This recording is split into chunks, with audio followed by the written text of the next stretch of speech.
महोदय, बोर्ड को अपने अब तक के जीवन में अनेक उतार चढ़ाव देखने पड़े हैं और मैं यह नहीं कह सकती कि उसने जो काम हाथ में लिए हैं उन सब में वह सभी समय और समान रूप से सफल रहा है। हाँ, मैं यह अवश्य कह सकती हूँ कि इसकी स्थापना के बाद से जहाँ समाज कल्याण का काम और कार्य क्षेत्र बहुत बढ़ गया है, वहीं स्वयंसेवी संगठनों ने इस दिशा में प्रयास में शिथिलता आई है और लोगों में केंद्रीय सहायता के बिना भी काम उत्साहपूर्वक करते रहने की भावना में कमी देखने को मिलती है। इससे पूर्व स्वैच्छिक कार्य का मतलब यह होता था कि आप किसी काम की जिम्मेदारी अकेले ही उठाएं और जिन लोगों को अपने साथ ले सकते हो लेकर काम में जुट जाएं। लेकिन अब कोई भी काम शुरू करने से पूर्व पहला प्रश्न यह होता है कि हमें सरकार से कितनी वित्तीय सहायता मिलेगी, कितनी भूमि, आवासीय सुविधा या अन्य सहायता उपलब्ध होगी। यह सुखद स्थिति है क्योंकि यद्यपि मेरा यह विश्वास है कि सरकार को नए या चालू कार्यक्रमों के लिए सहायता देनी चाहिए, फिर भी यह बड़े दुख की बात होगी कि सरकार के साधनों पर जो पहले से ही सीमित और अल्प हैं निर्भर रहा जाए तथा स्वावलंबन की आदत को छोड़ दिया जाए। भारत में अधिकांश लोग भी अधिकतर वंचित हैं, इसलिए अगर आप ऐसे लोगों में एक छोटे से ग्रुप को चुन लेते हैं तो आप अधिक गहराई से कुछ नहीं कर पाएंगे तथा इससे आम स्तर में कोई सुधार नहीं हो पाएगा।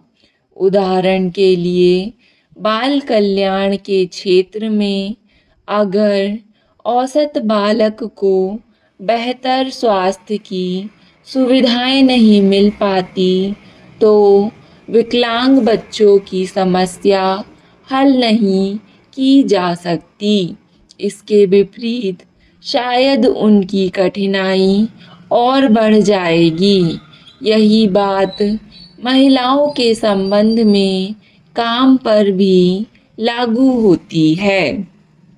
अब मुझे यह कहते हुए अफसोस है कि यद्यपि श्रीमती वरदप्पन कृपापूर्वक मुझे सभी रिपोर्टें भेजती रहती हैं और मेरे संपर्क में रहने की कोशिश करती हैं, फिर भी मैं यह वास्तव में नहीं कह सकती कि मुझे बोर्ड के सभी कामों की पूरी जानकारी है, लेकिन यह जानकर मुझे बहुत प्रसन्नता हुई कि बोर्ड को जितना पैसा दिया गया था वह सभी काम में लग गया है और आशा है कि उसका सही उपयोग किया जा रहा है।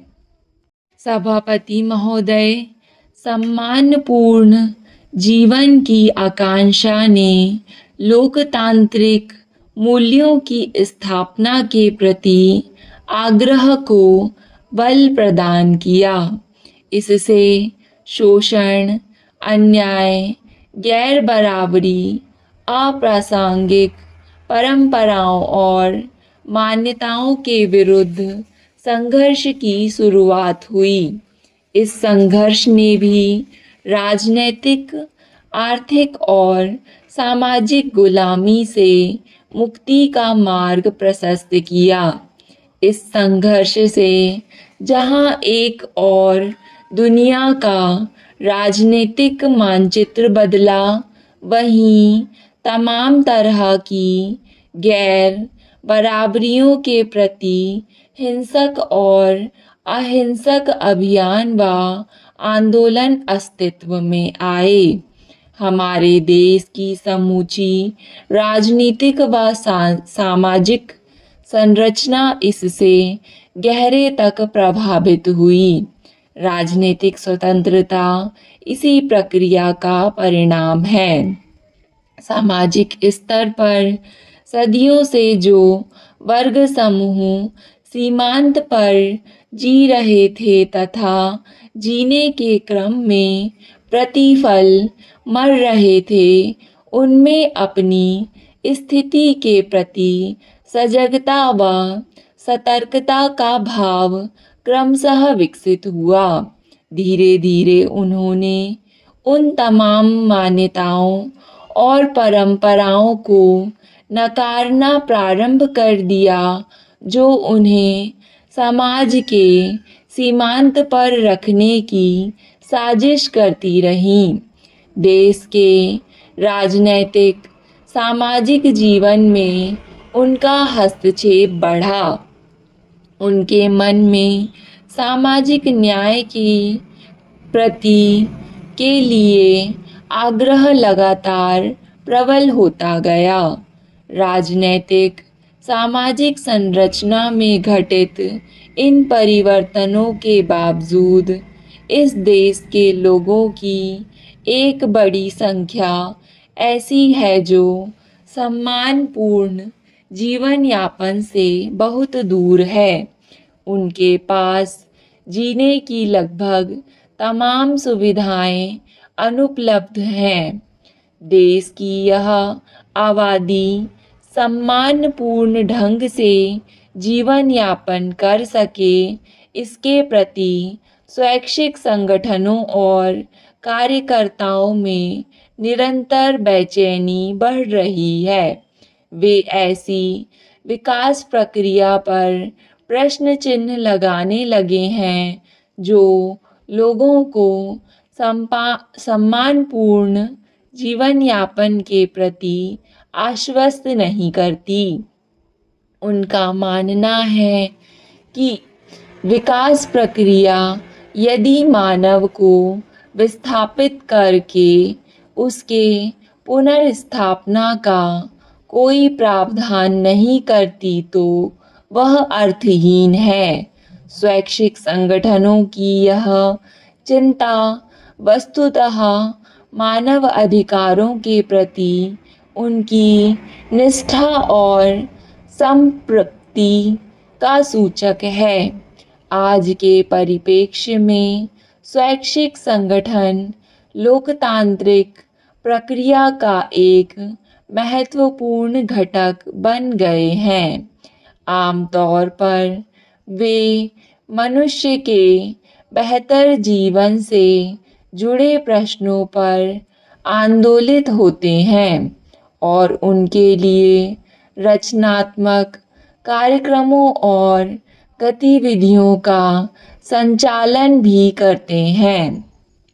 इसलिए कोई भी ऐसा मुद्दा जो सम्मानपूर्ण जीवन यापन की प्रक्रिया से जुड़ा है, वह स्वैच्छिक क्षेत्र के लिए आंदोलन की पृष्ठभूमि तैयार करता है।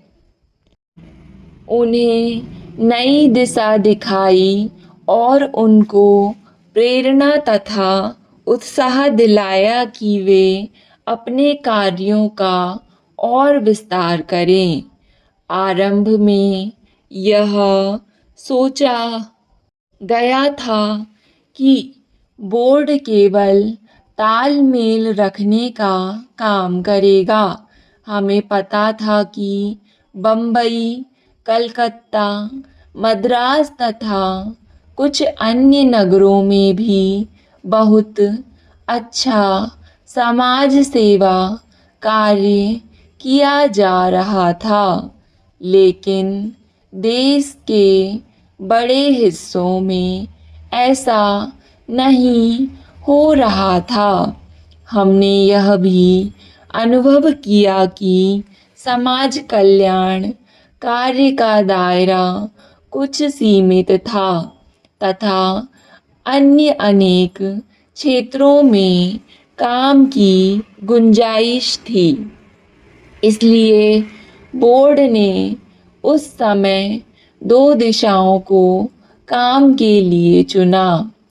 एक दिशा तो यह थी कि जो काम पहले से ही चल रहा था उसे पूरा किया जाए, जिससे समाज सेवियों को पता चल सके कि कौन कहाँ क्या कर रहा है और वे अनुभव से लाभ उठाएं तथा कठिनाइयों की जानकारी प्राप्त कर सकें। दूसरी दिशा यह थी कि जहाँ कहीं ऐसा कार्य नहीं हो रहा है वहाँ महिलाओं को प्रोत्साहित किया जाए कि वे काम शुरू करें। और मैं समझती हूँ कि इन दोनों दिशाओं में बोर्ड को काफ़ी सीमा तक सफलता मिली है।